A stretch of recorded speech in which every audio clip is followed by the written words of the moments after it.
시청자 여러분 안녕하십니까? VOA 뉴스입니다.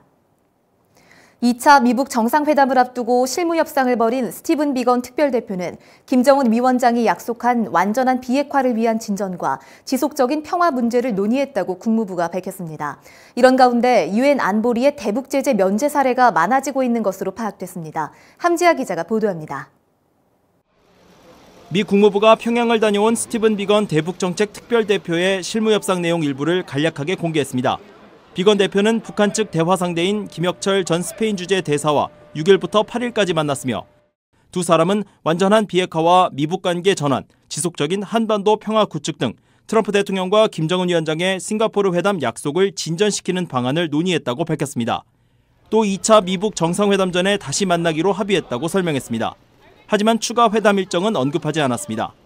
이런 가운데 최근 유엔 안보리 대북제재위원회가 대북 인도주의 단체들에 대한 제재 면제 승인 조치를 잇따라 내놓고 있어 협상에 어떤 영향을 미칠지 주목됩니다. 지난해 10월 유니세프의 대북 지원 물품 반입 허가 후 현재까지 10건의 제재 면제 조치가 승인됐으며 이 중 8건이 올 들어 이뤄진 조치입니다. 승인에 걸리는 시간도 대폭 단축됐습니다. We are now making quick progress, clearing a backlog of approvals that had accumulated at the United Nations Sanctions Review Committee. 이 같은 제재 면제 조치는 미국이 대북 협상에 사용할 수 있는 도구가 될 수 있다는 분석이 나옵니다. They're not doing anything particularly bad right now, so we can give them some exemptions. We're encouraging them to make some more progress, so we'll give them some sanctions, some exemptions.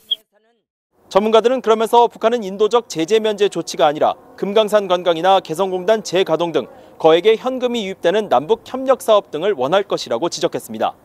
VOA 뉴스 함지아입니다. 미국 하원 외교위원장이 2차 미북 정상회담에 나서는 북한의 진정한 의도가 무엇인지 의문을 제기했습니다. 2차 정상회담을 전후해 대북 정책감독 청문회 개최 방침도 재확인했습니다. 이조은 기자입니다. 엘리엇 엥겔 하원 외교위원장은 2차 미북 정상회담에 나서는 김정은 위원장이 홍보 효과를 노리는 것인지 아니면 정말 비핵화에 진지한 것인지 여전히 파악되지 않았다고 지적했습니다.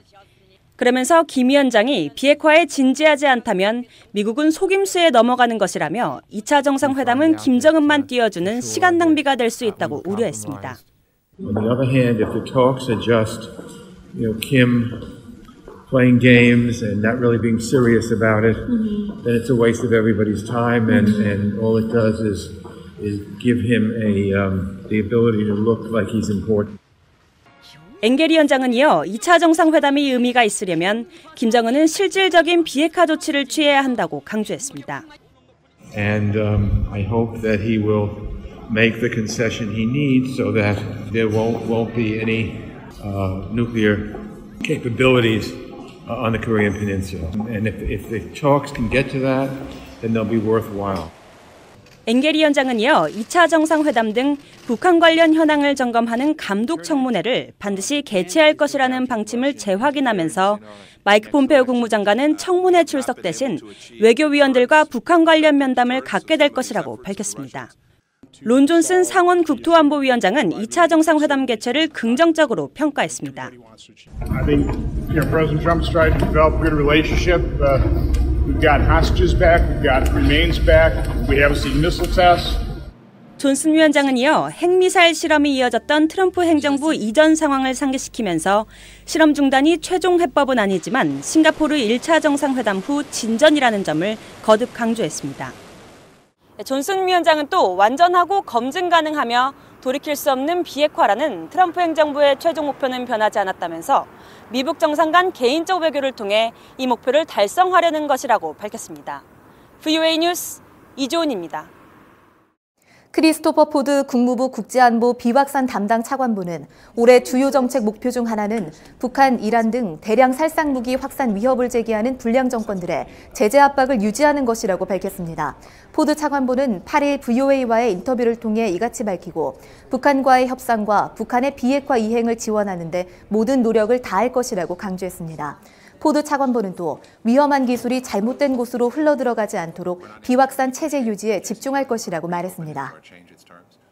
러시아가 북한으로부터 장기 임대한 나진항 3호 부두 터미널이 대북 제재 여파로 이용되지 않고 있다고 알렉산드르 마체고라 북한 주재 러시아 대사가 밝혔습니다. 마체고라 대사는 8일 인테르팍스 통신에 나진항을 통한 석탄 수출이 유엔 제재 대상이 아니지만 러시아 석탄 회사들과 선박 소유주들이 미국의 제재 대상에 오를 것을 우려해 나진항 이용을 기피하고 있다고 말했습니다. 안보리는 앞서 러시아의 요청으로 제3국산 석탄을 북한 나진항을 통해 수출하는 경우 대북 제재 예외 조치로 인정했습니다. 일본 해상과 해안으로 떠내려간 북한 어선들이 지난 2013년 4월에서 2018년 3월까지 372척에 달했다고 일본 언론들이 보도했습니다. 일본 교도통신 등은 일본 정부가 야당 참의원에게 제출한 자료를 인용해 북한의 연간 표류 선박은 2017년 4월에서 2018년 3월에 130척으로 가장 많았으며 5년간 북한의 표류 선박에서는 시신이 77구, 생존자는 19명으로 집계됐다고 전했습니다. VOA 뉴스 마칩니다. 시청해주신 여러분 고맙습니다.